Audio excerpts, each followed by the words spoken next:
Bismillahirrahmanirrahim. Assalamualaikum warahmatullahi ta'ala barakatuh. Alhamdulillah Rabbil Alamin. Wassalatu wassalamu ala ashrafil anbiya wal mursalin wa ala alihi wa sahbihi ajma'in.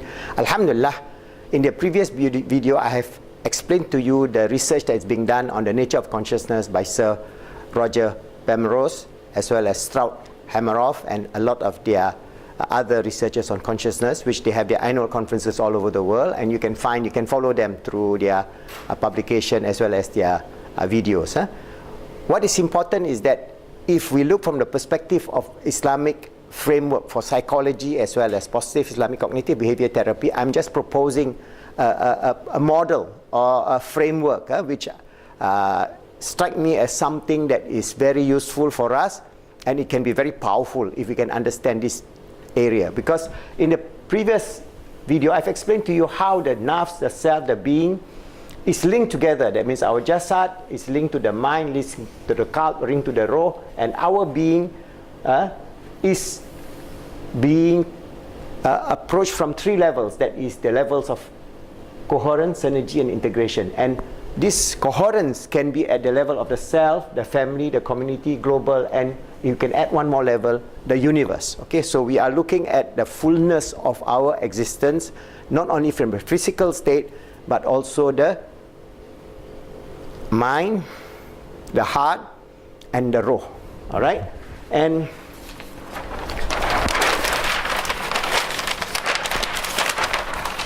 I've explained to you these three levels of what we mean by coherence, all right, and then synergy and integration. Because you must understand this. Because if we want to develop the model, we must be able to understand first what we mean by coherence. All right. So if we take the definition of coherence, for example, at the lowest level is coherence. So for example, if we want to talk about the brain, there must be a brain-body coherence. What is coherence at this level? Brain plus mind, or brain plus body. That means it is body, the physical body, the physical body plus brain plus mind, they are in coherence. Coherence in the sense that the situation where parts of something fit together in a natural or reasonable way. There was no coherence between the first and the second. If there is no coherence, then there will be a dissonance. All right. So scientists is always looking for coherence in their work, whether it's data or whether it is experiment to support the hypothesis. Coherence is a state or situation in which all parts or ideas fit together well so that they form a united whole. So this is where we talk about coherence, and this is the lowest level. That means we must have coherence within our parts. That means we know our physical body. If our lung don't function, is not processing, all right, the oxygenation of our blood cell, we will die. If our heart don't function, it stop, we also will die. If our kidney don't function to do the purification processes, we also will die. So there is this coherence of every single 100 billion physical cells and maybe 100 billion more than that neuron cells working together in what? In coherence. Then we have what we call health, good health. So this is at the lowest level. So at this lowest level, this coherence. So we must understand this coherence, because if we split and separate ourselves in different areas, we will never get the complete whole. That's why the approach to medicine today, where we separate parts, you become a heart specialist, you become a ear, nose and throat specialist, you become so many specialization, that where is the united whole? Because you are treating this whole body, which is the physical body, the brain, the mind, and so on. So if we just say that we accept that it's this both physical body, brain and mind, how can you see the coherence of all this together? Because you're only looking at one small part of the big picture. So coherence is very important, especially from the perspective of holistic sciences. And Islam is a holistic way of life. It's a coherent way of life. Because if you understand that, then you would know how this work. For example, I can explain to you.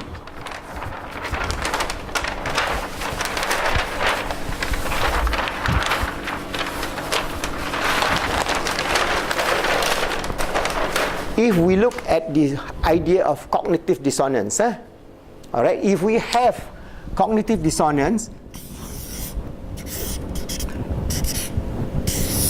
what you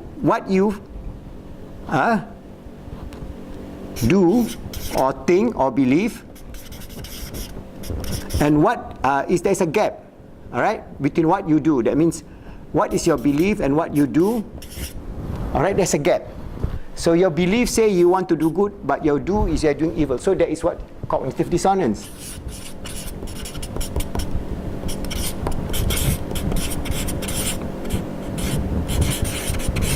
Dissonance.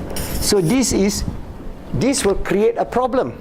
And what is this problem? These are the psychological problems that we will face at the mind and brain level, or as well as a spiritual level. But if we can have coherence, that means what you believe and what you do, this is belief, and what you do is together, it is inside. All right, then you have coherence.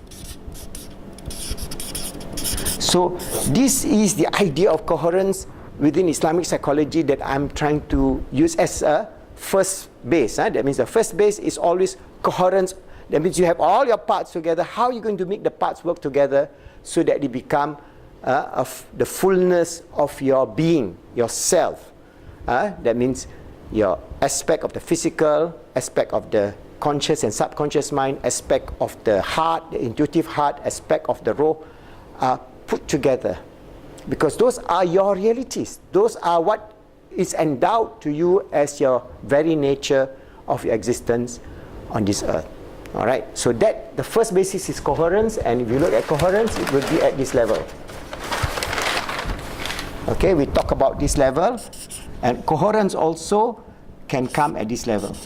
Okay, so this is a concept of coherence. The second level is synergy. What do you mean by synergy? Because when we have coherence, there must also be synergy. So what is the definition of synergy?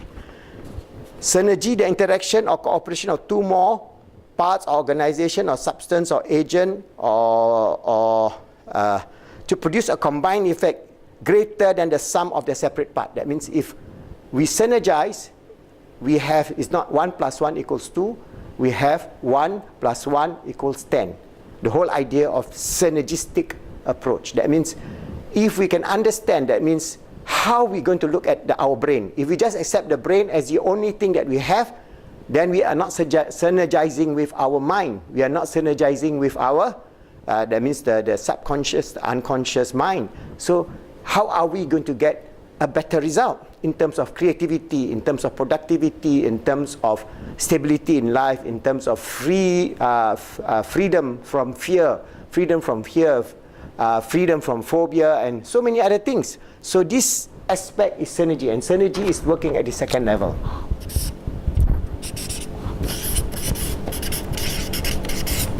Okay, so I hope you understand. And then once we have understand coherence, we have understand synergy, we must have integration. So what is integration? Combine two or more things in order to become more effective. You need to integrate all the things in your life to lead a normal life. That means, for example, you have to integrate your lifestyle. You have to have your exercises, your nutrition, your food, just to keep your physical body healthy. Then you have to keep your mental self healthy. What other you have to do, for example, muhasabah, murakabah, you have to do meditation, you have to do so many other things, which brings you to a level of integrating that as part of your physical lifestyle.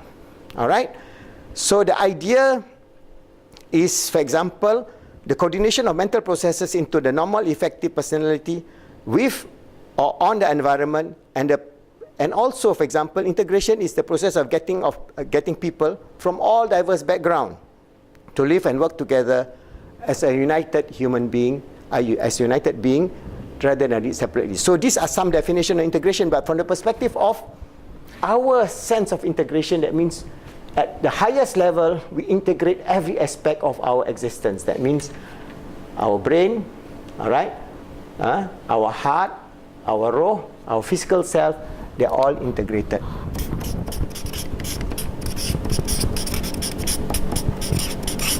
So this is the highest level we are working, and integration covers everything. So there are 3 levels that I'm trying to propose as a framework for Islamic psychology and positive Islamic cognitive behavior therapy. Even at therapeutic level, are we working at a coherence level? Are we working at a coherence and synergy level? Or are we working at integration level? If we can use just one word, integration, and covers everything.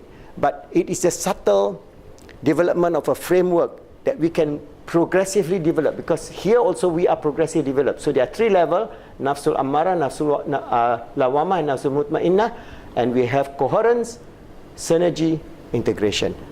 This is inshallah my proposal of how I'm trying to develop this framework. And if some of you can integrate this into your idea of Islamic psychology, or your idea of for example developing the ummah, or developing being achievers in life, developing theory of motivation, even child, how to develop this at the level of the child. How are we going to have achievers, young children who are good Muslimin and Muslimah, and they are achieving great success, leading a wonderful, happy, fulfilling life of peace, happiness, and success, always understanding their purpose in meaning in life. So these are the 3 levels of a framework that I am trying to develop, and I need input from you all. If you can then think how we are going to integrate this into Islamic psychology, that will be a good start, inshallah. Thank you.